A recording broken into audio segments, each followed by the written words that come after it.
Fala, tropa, tô aqui com o Fábio, o criador da Nona Cup. Fala, dublê. Vamos pro quadro, uma pergunta séria e uma resenha. Uma séria e uma resenha, bate bola. Fábio, vamos lá então. Como nasceu a ideia do Nona Cup?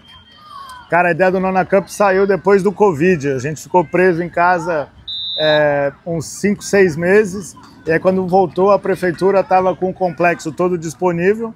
E eles me deram essa data, que é uma data antes do feriado de Ação de Graças, que é o Thanksgiving, o Black Friday, né, que tem aqui. E aí eu resolvi fazer o torneio, joguei no colo do meu time aqui, vamos fazer um torneio, e naquele nós tivemos 170 equipes. Era metade do que nós temos esse ano aí. Foi assim que surgiu a ideia do torneio. 170 equipes. Então vamos lá agora para a resenha. Quem dá mais trabalho, os pais ou as crianças? Os pais, porra, você tá de brincadeira. As crianças, cara, eu brinco com a minha esposa, a gente fala sempre com o pessoal do meu time, não tem criança ruim, cara. Tem fruto dos pais ruim, mas criança ruim não tem não. Os pais, muito mais difícil. Boa. O que você aprendeu organizando esse super evento? Dublê, eu sempre falo para todo mundo, cara. O mais difícil é até a bola rolar. Porque você mesmo, eu tenho visto seus vídeos, puta coisa legal que você tem feito aí, mas é pôr bandeira, é pintar campo, é colocar a bandeirinha. Uma das coisas que você falou num dos seus vídeos que eu achei super legal, a bandeirinha não aparece lá. Ela não nasce ele não. Então, tudo que eu aprendi é que você tem que pensar em tudo que pode ser possível. Banheiro, estacionamento, trânsito, bandeirinha, decoração. Toda essa parte da organização é o mais importante. O futebol é 10% da história quando se trata de um torneio desse. E aí quando a bola rolar, fica no automático, né? Se nenhum juiz fizer nada de errado, se os pais não reclamarem, acho que o torneio vai de boa. Já passou um dia e meio e tá tudo tranquilo. Ai, show de bola. Agora vamos lá, para a resenha. Tu era bom de bola mesmo ou é só resenha, historinha? Ô Serginho, eu vou falar uma parada pra você. Eu era ruim de bola, mas eu fazia muito gol, cara. Metia caixa? Você não tá sentindo, não? Fedendo a gol, cara. Eu acho que esse é o problema. O futebol me deu tudo isso daqui porque eu fedia gol, mas era ruim. Eu não vou mencionar uns nomes, mas tinha uns caras ruins centroavante, era eu. Eu era esse cara. Eu fiz uns golzinhos aqui na América, aí eu consegui me destacar um pouco. Pô, que maneiro. Vamos lá, então. O que você pensa para aumentar da próxima edição? O que você pensa de, assim, novo para a próxima edição? Pô, você quer meus segredos mesmo, né? Você quer o segredo que nós temos pro ano que vem. Aí, cara, a única maneira, sério agora, a única maneira que nós temos de crescer o torneio agora é aumentar a quantidade de campos, crescer a nossa estrutura. Então, meu objetivo já faz uns 4, 5 anos, a gente está planejando em construir o nosso próprio CT. Como você mesmo disse, nós temos uma estrutura boa, é lindo, as áreas são muito boas, a gente é muito grato por isso, mas são da prefeitura ou são de outras organizações que a gente precisa ou alugar deles ou fazer parceria com órgãos governamentais. Então eu acho que para a gente crescer a Nona Cup agora a gente precisa de mais espaço. E aí, tendo a nossa própria estrutura, eu acho que isso daí dá um alívio maior para a gente pelo menos crescer uns 30%, 40% para o ano que vem. Aí crescendo 30%, 40%... Caraca, são quantos times? Já tem 360. Caraca, mas qual é o limite dessa parada?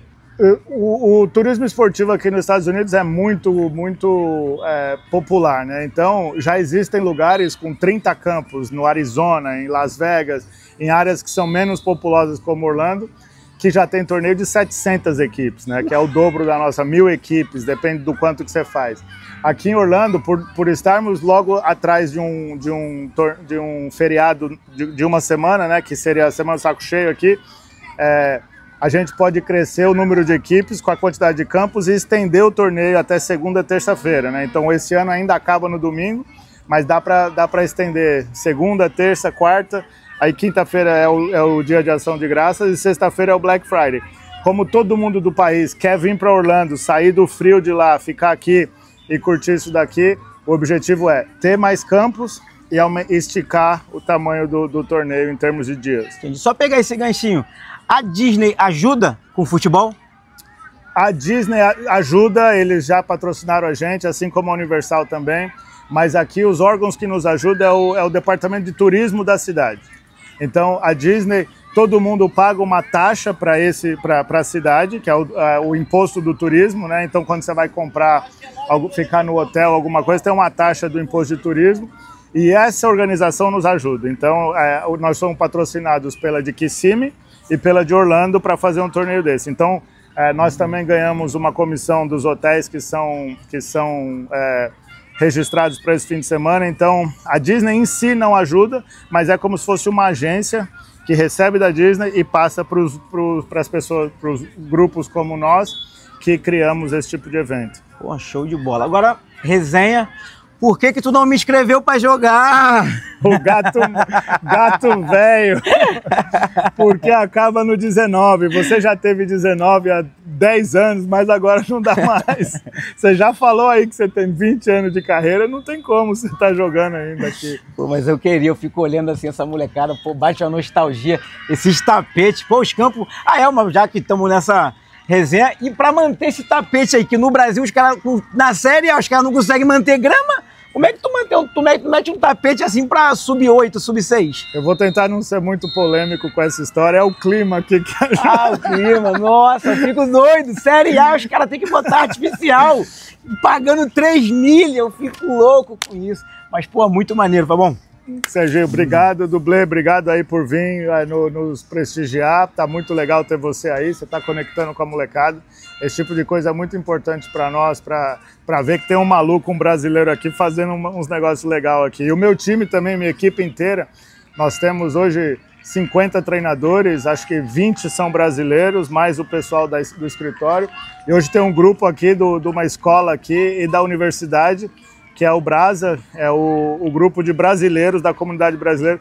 Nós temos mais de 50 voluntários, todos brasileiros também. Isso daqui é um evento gigante que está trazendo mais de 30 mil pessoas aqui para a nossa cidade e é operado por brasileiro, então isso é legal. Cara, muito bom. Já pegando esse gancho, pensa em fazer uma Nona Cup no Brasil ou trazer clubes do Brasil para cá? As duas coisas. As duas coisas. Um dos principais objetivos é trazer clubes do Brasil para cá, mas eu já conversei com algumas agências, algumas organizações. Eu estava em Minas Gerais agora e um dos clubes de lá está querendo fazer uma Nona Cup lá. Então, vamos dar uma segurada nas informações aí. Depois, quando for confirmado, eu te aviso e você vai ser meu convidado lá. Pô, demorou, vou estar lá. Fechado? Com certeza, fechado. Beleza, então. Tamo junto. Obrigado, Dublê. Bom, então qual a diferença do futebol do Brasil para os Estados Unidos?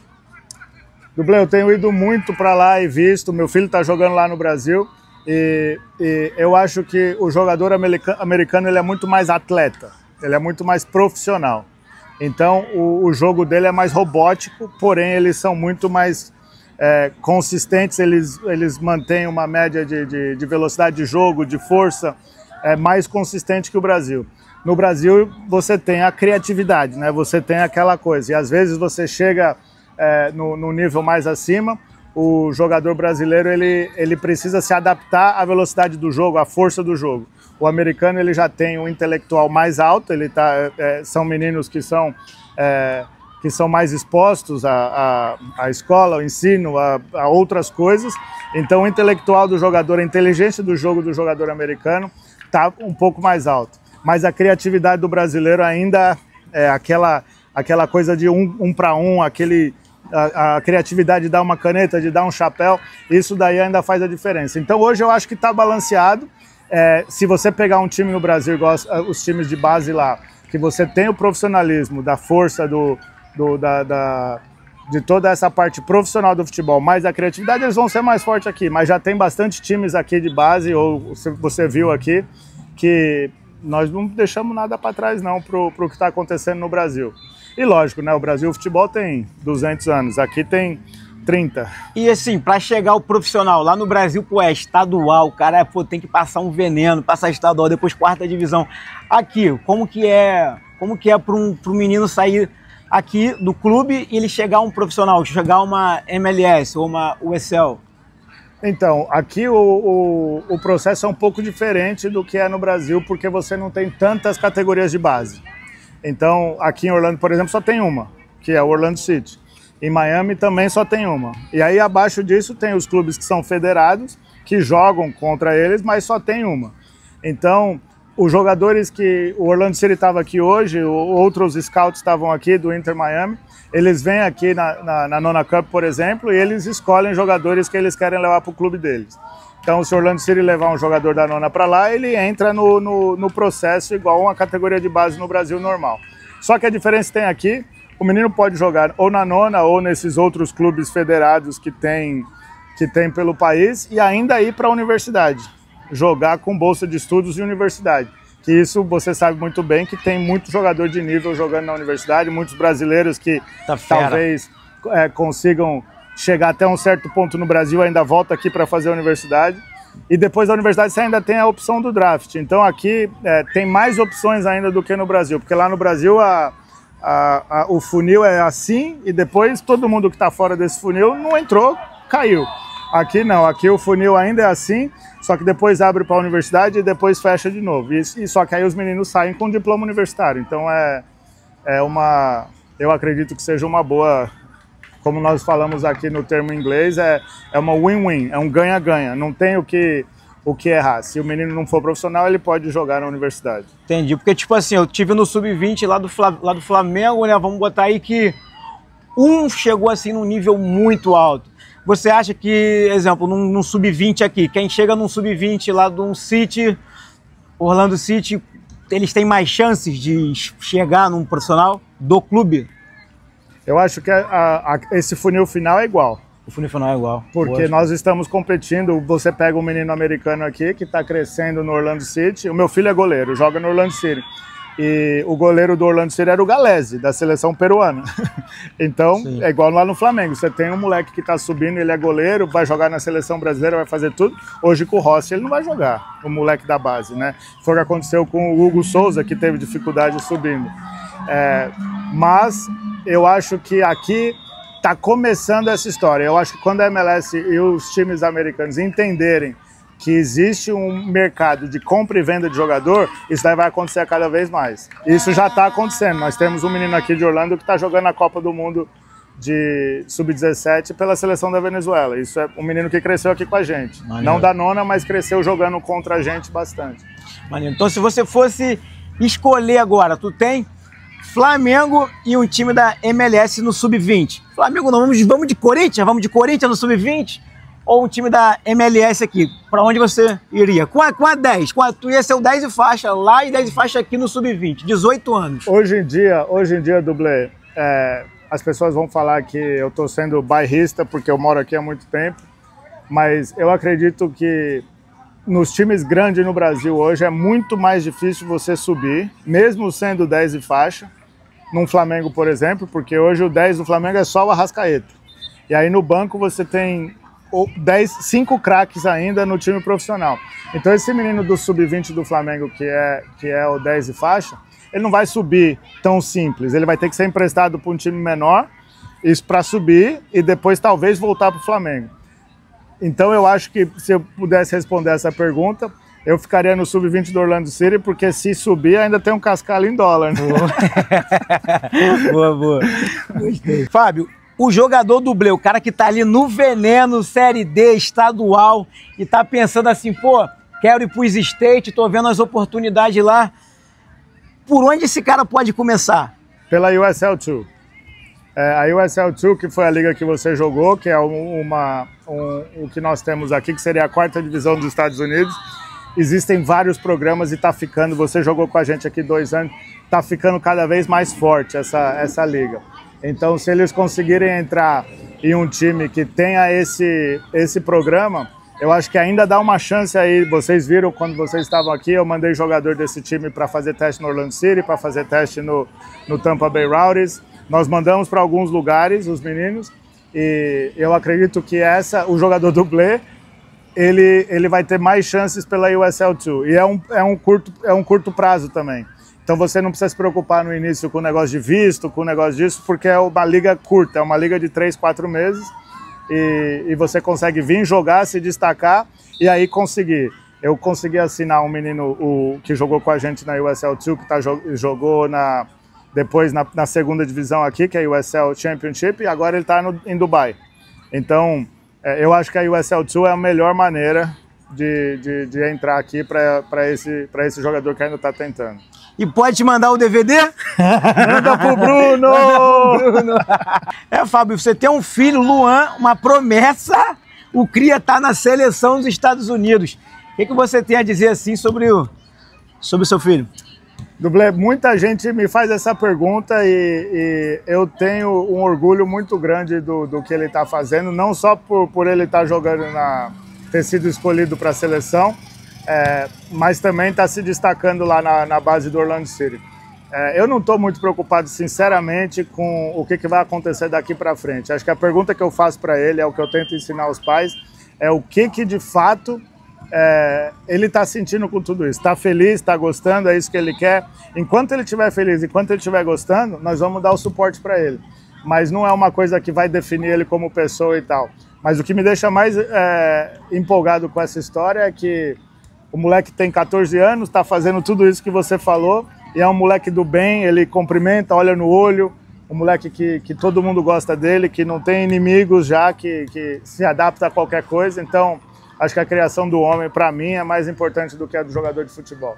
Mas o moleque é bom. Qualquer dia nós vamos... Tem qualidade, eu tô ligado. Qualquer dia nós vamos ver ele pegar uns pênaltis aí. E uma outra pergunta em relação ao Luan. Vamos lá, ele tá no Sub-17, tá voando, tá na seleção. Aí vai chegar naquele momento ali, tipo, a faculdade, como tu vai lidar com essa parada?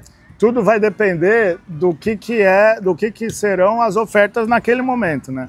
Tudo pode acontecer. Eu já vi as universidades agora com um novo programa, eles estão começando a pagar jogador. Então, você assina um contrato profissional para ser o quarto goleiro de um time profissional, ou você pega uma universidade top e começa a se desenvolver assim?